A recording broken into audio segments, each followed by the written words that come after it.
Twitch-AfrofishOG.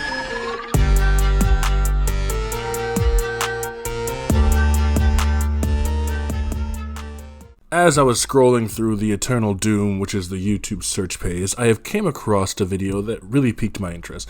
And as a fan of Elden Ring, I want to bring it to you guys, my own reaction. So today, we are looking at things I don't like, Elden Ring. Now this is a much smaller creator, even smaller than myself, known as Krasnyy Baracha. I'm so sorry if I butchered that, but I'm actually interested to see what this guy has to say. But before we do that, please like, comment, subscribe, hit that notification bell for all of your YouTube video-ness when it comes to my videos. With all that being said, let's get right into this video. I love Elden Ring, considering that this is now my second most played game of all time and nearing about 700 hours in it. You can say I have spent my fair share of time in the lands between and even now the land of shadow. However, during my stay, there are some minor inconveniences in the game that I feel like I need to talk about, and I wish maybe in future patches FromSoft can do something about it, or if not for Elden Ring, then in future games they look into these issues and they hopefully try to come up with something better. I'm gonna start it off by saying not being able to open map just because there's a dragonfly mad at me about 2 kilometers away is so annoying. So we're starting about not being able to open up the map. Personally, I really don't care. Like, for the most part, you're constantly engaged in stuff anyways. Just get out of the way and move on for a little bit. Typically, it doesn't take very much to just run away from an enemy and then boom, you're fine. So, I don't know. This might be a little nitpicky on my part, but I don't think it's that huge of a deal, but we'll continue to see where he goes with this. I kind of understand why they didn't want you to be able to just, book it out of somewhere when you're in the middle of a combat, because then you'll be able to avoid so much of the game, and I guess FromSoft didn't want that, and so they decided to just lock you out of being able to even open the map. I mean, personally, I think it makes sense. Like, why would you want to be in the map, especially when there's enemies nearby that can take you out in 1 or 2 hits? However, I feel like it would have been better if they just allowed you to open the map so you can at least look at it, and then maybe they don't let you teleport out of it as long as whatever's around you can hit you. Just like whenever you're trying to go back to the grace, memory of grace, if you get hit, the memory of grace cancels out. And it could have been something similar, that if you are, in a close proximity to the enemy and you should not be able to get out of there just to escape from that situation, they could have totally done something like this, where they make the click take about 2 seconds extra, and then by the time you get teleported, if something hits you, you are not going to get teleported. You have to start the process again, which can be annoying, and you should probably take care of the enemy and not, just run away. However, not being able to open the map just because there is something that is activated, you can't even see that enemy can't see you, but it's just mad at you, and now you just cannot open the map unless either you go and find that enemy, kill it, or you just wait for them to forget about you. Is so annoying. Now, I do definitely get where he's coming from about that, and I mean, that's actually not a bad idea, using it kind of like the side of grace, but I think it also just comes down to spatial awareness. If you know there's enemies nearby, it's probably a good idea to just go take them out first, and then move on. Because at most points, unless you're really under-leveled or you're just in an area where you really shouldn't be, I don't think there's really that big of a deal to just take them out and then just move on with your day. So overall, I get why they did it. I get why he's talking about it, but I don't think it's that huge of a deal. Another minor thing I have about map is only having 100 markers. Only 100 markers? And I feel like for a lot of the players, this is probably not that big of a deal. But when you're doing a very thorough playthrough, you want to use these markers. And you can only have 100 markers in total, as far as I know. And considering there's about 165 bosses just in the base game, and then even more in the DLC, if you use these markers to track of which bosses you have defeated or which places you've gone to, you will run out of these markers very quickly, considering how much there is to do. Very minor thing to do, but I feel like maybe FromSoft could let you put in some more markers. Maybe 999 is a nice number, or even 713, which can be the max level that you can attain in rune level. This time it's about when you're near a grace inside of a catacomb or sometimes a cave, and you are not able to teleport out because you have not defeated the boss. What?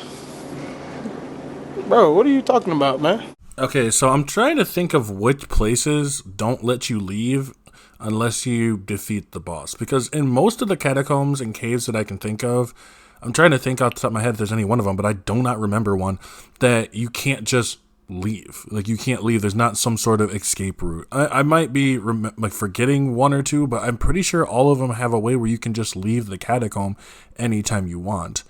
So I guess I don't really know where he's going with there. Now I understand if FromSoft wants you to lock inside the cave or the catacomb if you're like exploring and in the middle of it, and then all of a sudden you're like, oh, this is too long or it's too hard and I don't want to like do it anymore. Maybe I'll come back, and instead of just teleporting out, FromSoft wants you to actually make your way back to the grace at least. I would totally understand that. However, even if you're standing at the grace, sometimes you have to like climb a ladder, take an elevator out before you are able to teleport away from that place. And I am somebody who likes to do this. I like to go and get the grace at a catacomb or a cave, but I don't want to do them in that moment because there's something else that I have planned, or for whatever reason, I don't want to do them in that moment and I want to come back to it later. So maybe that is something that they can change. Then just go get the grace and then leave. Like, majority of the catacombs or the caves you can go into and then leave. Yeah, there's a couple of them, I definitely understand that, but majority of them you can just go touch the side of grace in the beginning and then just bail. So I don't really get what he's really complaining about. When you are in some kind of proximity to the grace and you open the map, or you're touching the grace and somehow you're able to open the map or access like fast travel, you can at least fast travel out and you don't have to waste time getting up that elevator or climbing that ladder. If I'm not mistaken, Jail Tunnel actually doesn't even allow you to go back up. You just have to get through the entire cave and unlock the other door, get out into Limgrave, or defeat the boss. So those are the only two options that you have. That can be pretty annoying. Like I said, I get it to an extent, but there's very few and far between. Most of them allow you to leave, so I get it. I respect what he's saying, but I just don't see them as that big of a deal. I'm not a huge fan of whenever I defeat a boss and I do not get either a rune arc or just my great rune activated by itself. What? What the fuck? I think you can get one in the multiplayer, but you do not get it when you're playing by yourself, which I don't like that. The only way to activate the great runes is either go farm the rats for rune arcs or go find some in the open world, which is a limited amount. Okay, I guess rune arcs to me are something that you want to go and explore. I don't know why you just want to go and buy them. I feel like that would defeat the purpose of getting the rune arcs. As for the great runes themselves, I think it's cool that you have to go to certain areas in order to unlock them. I don't see what the big deal is with this. It just encourages more exploration. You can't just go buy them from a merchant, which if that was the case, I'd be totally okay with that. You just want me to go spend my resources to get extra strong. I am fine with that. However, if that resource is my time to spend on farming, I'm not going to be okay with that. Okay. And that gets annoying enough that I don't even want to use rune arcs, because especially whenever I'm learning a boss or I'm fighting a boss for the first time, I don't know how many deaths I'm going to have. That's why you don't use the rune arcs right away, especially if you're just learning. I think it's better off to just learn the boss's strategy. I actually didn't even use rune arcs until Promised Consort Radahn, because I absolutely forgot about them. But I just wouldn't ever use the rune arcs unless I know that I can beat this boss or feel confident enough to beat the boss this time. Now, I think the rune arcs are pretty cool. They're just really powerful, so it makes sense why something like them would be very difficult to find. Not hating, just stating an opinion. And I can guarantee that I'm going to have more deaths in my first playthrough, or even possibly second, than the number of rune arcs that are present in the open world. So I would really appreciate, at least if not all, like some bosses, maybe at least the Remembrance bosses, allowed you to have your Great Rune activated as soon as you defeat them. That would be so awesome. This next one might not be an issue for everybody, but I personally remember whenever I was trying to upgrade a non-somber weapon for one of my videos, I actually got to a point where I was super mad because I know where I can find all 10 stones to upgrade a somber weapon and take it to the max level. However, for non-somber weapon, you need 12 stones to upgrade it to 3 levels of each single stone. So like first stone, you have to get 12 of those to take the weapon to +3 and so on. And I feel like there is a little bit of an imbalance because while I understand that non-somber weapons, you can put Ashes of War on it and you can actually make them stronger than the somber counterparts because you cannot change the affinities on the somber parts or change their scaling. However, on the non-somber ones, you can do that, which makes them maybe a little bit stronger because if you're pumping your strength or your dex, then you can just have the weapon scale with that and it's going to do more damage. But we all know that weapon level actually far outweighs the scaling and the damage done by leveling up your, attributes. Which is why I feel like maybe there needs to be a little bit of a better balance between upgrading a somber weapon and a non-somber weapon. Okay, now this one I definitely can understand where he's coming from. I personally think that it's kind of a trade-off. Like in exchange for being able to change your affinities and all that, it's just harder to upgrade. I actually don't think there's anything wrong with it per se. It can kind of suck depending on the weapon. I will be that for certain. And I definitely understand where he's coming from. This one is more subjective, but I would, I can see it. I can see it. This next one I wasn't sure about putting it into the video because I was worried that people might say, oh, it takes away a core part of the game. I mean, it kind of defeats the whole purpose of open world and exploration, but yeah. Or something. But I just want to briefly mention that going to an enemy and having a drop rate of like 2% and having to kill that enemy like over 1 or 2 hours just so that I can get their weapon, I find it personally very annoying. And anytime I'm going to be making a video on that, I am just going to go to a mod and give myself that weapon. I mean, I can probably go to the enemy and show myself killing that enemy, but I am not going to sit there farming for 2 or 3 hours and record that footage for nothing, and then the end goal is to just get that item. I can get so much more done in those 2-3 hours, especially when I'm just working on a video. I don't know how much of this would impact a normal gameplay. I guess if you're just not interested in farming, just don't go farm, or maybe go on Reddit and ask somebody to drop the weapon or something for you. But I wish there was maybe another way. Like, I don't care what that way is. You can make it hard on me. You can be like, okay, defeat this enemy like 10 times in an arena or something, and then you can get the weapon. And I'll be okay with that. But just, farming and not knowing, like, is it going to be in the next 5 attempts or is it going to be in the next 50 attempts? Not knowing when I'm going to get my stuff is so painful sometimes. And I just wanted to, rant about it. I'm going to be honest with you. I actually get it. And I agree. It does suck, especially when you're trying to get specific ones. I'm not too big on trying to get specific weapons, but I can understand if you're trying to do a video and you're trying to get the weapon, it can absolutely make sense. So on this one, yeah, definitely, I got you.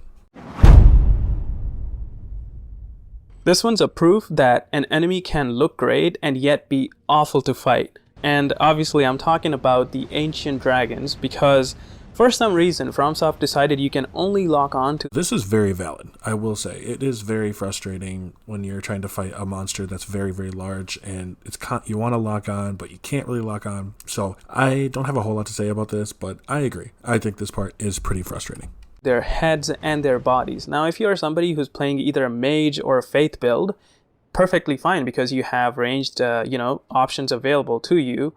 But for somebody who just has a big bonk sword, I am not having a good time, because there's not a whole lot of times when that head is, close enough for me to hit. There is one thing that is always touching the ground, which is the feet. And for some reason, I cannot lock onto the feet of ancient dragons when I could do that on the normal dragons. Just do not understand that. And I feel like this is a very easy fix too. All you have to do is put on a locking point on the legs of ancient dragons and make that fight a little bit better, because those fights, to be honest, are just so yucky at the moment. And the hate that Senesax is getting before the Bale fight in the DLC, you can just get from that people are not having a good time fighting these ancient dragons.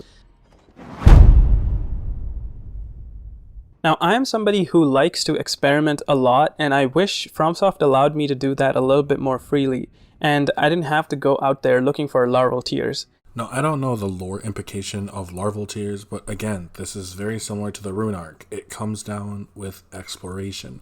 That's the key nature of this game. Like, I just don't see the purpose of like, oh, I just want to go switch, so I'm going to go run and, buy like 100 of them. Like, there's 17 of them, which is that's a lot. And you have them, I think, every single time you replay. So, I mean, you have a chance to respec 17 different times plus a few more in the DLC. Like, so assuming there's like, 20 of them, that's still a lot. Like, I don't get this, like, they should have them, so I always have them available. Like, that defeats the purpose of going and finding them. I mean, like, that's just what it comes down to, my dude. And you do get enough of those in a playthrough. Like, you get 17 or something, I believe, in the base game itself, and then some extra now in the DLC. You can say that, yeah, you get enough to experiment around a little bit, but what if I want to experiment around a lot? Like, I want to be able to respec and have as much fun as I want. And I'm not sure exactly why this gatekeeping even exists, of that you can only respec a certain times, because it just does not make any sense to me. That's why I even decided to bring it up. Like, most of these things that I'm talking about are things that do not make sense to me of why they even exist. So please, FromSoft, remove the gatekeeping around the larval tiers. I do not care the lore implications. Some things can just be for gameplay purposes, or maybe make the larval tiers available at one of the merchants where I can just buy as many of them as I want, so that I am not worried, oh no, I just used 2 larval tiers to test one weapon out that I didn't even like. But I think that's the purpose of why they're so scarce.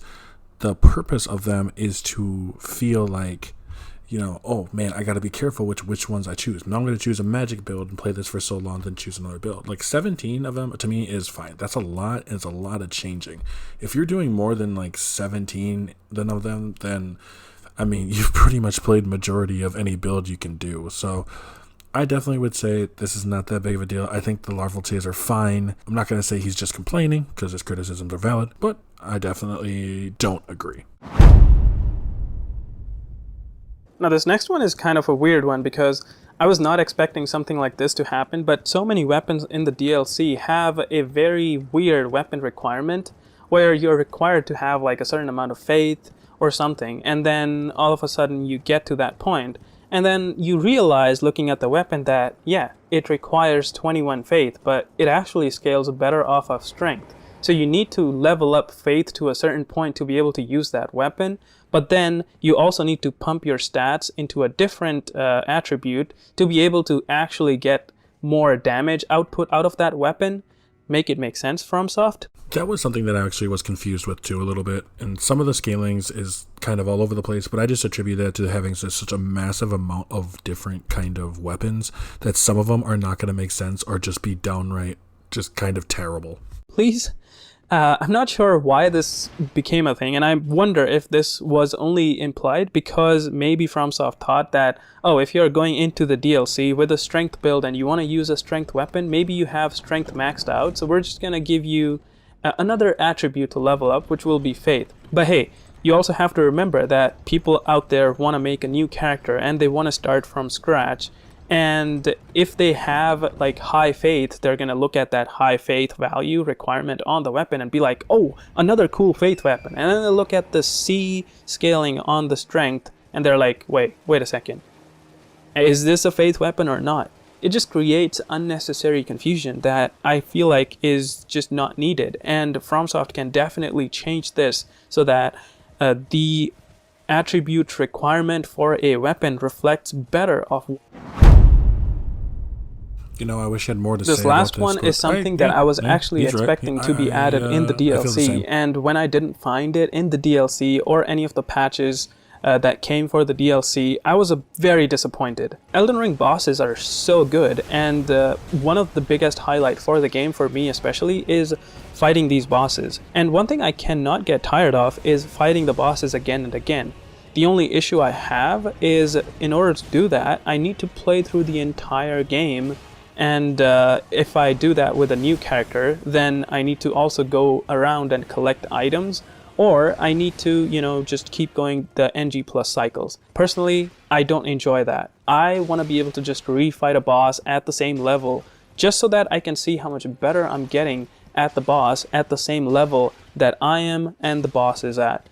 And it would be huge. And this is not something that is new or something that they have never done before. It was done in Sekiro, and everybody seemed to enjoy it. Everybody seems to want the same feature back in Elden Ring because of how good Elden Ring's bosses are. I had so many reasons to believe that this will be added, because ever since the Elden Ring came out, people were talking about how they want to refight the bosses. The bosses are so good. There's so many of them. And even if you don't want me to fight all of them, you can have one of each mini dungeon bosses and just be able to fight them. And then remembrance bosses are its own thing. Or maybe don't even bother with the bosses that just roam around. Just let me fight the remembrance bosses again at least. I don't like to rely on mods to deal with stuff like that, because mods, well, one, can break things, and then two, I always am scared that I'm just going to get banned, and that is one thing I do not want to get on my account, because that would mean I need to create a new one, buy the game on that one or something, or wait out my ban, which both of them suck for a game that I love this much. So please, FromSoft, add some way. You have 3 arenas, you have so many places where this can be done. Maybe make that ending of the DLC a little bit more worth it. Add something at the Divine Gates that, you can go through and you can fight a boss, whichever one you want. It's just something that I would be so happy if I can actually go and get access to. And I'm pretty sure I'm not the only one in this boat. There's a lot of people out there who want this feature, who want to just refight the bosses. You talk to people who go to the NG plus cycles, and if you ask them why did they go there, what is the highlight for them, and they're gonna say the boss fights, obviously, which means people want to refight the bosses. My dude is spitting facts right here. The one thing that would be so much fun, honestly, with this isn't just the replay bench, which I think we all were expecting. It'd be like a boss rush mode where you can just fight all the remembrance bosses over and over and over again. Maybe you only get so many heals, you can carry whatever you have on you. You have to go from one boss to the next boss to the next boss. I think that'd be super fun, and I think that would have been a great addition to this game that definitely they dropped the ball on. So 100%, you were right, my friend. Now that's basically the end of the video. He really just kind of the ending closing that you hear from all YouTubes. But I will say, overall, this video is good.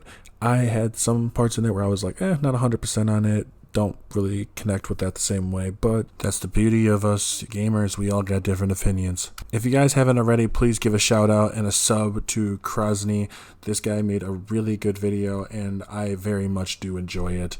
As for Krasnyy himself, attaboy, man. This was really good, 100%. Keep on working, keep on pumping. This was definitely worth a listen and a reaction to. Alrighty, everyone. Be sure to check out all my socials down in the description below. Let me know if you do agree with him, if you don't agree with him, something that you guys would like to see differently in Elden Ring, something that you were expecting, didn't expect, or if you didn't like my takes at all. Just hit me down below. As always, everyone, I'm Taylor from AfroFishOG, and I'll catch you all in the next one.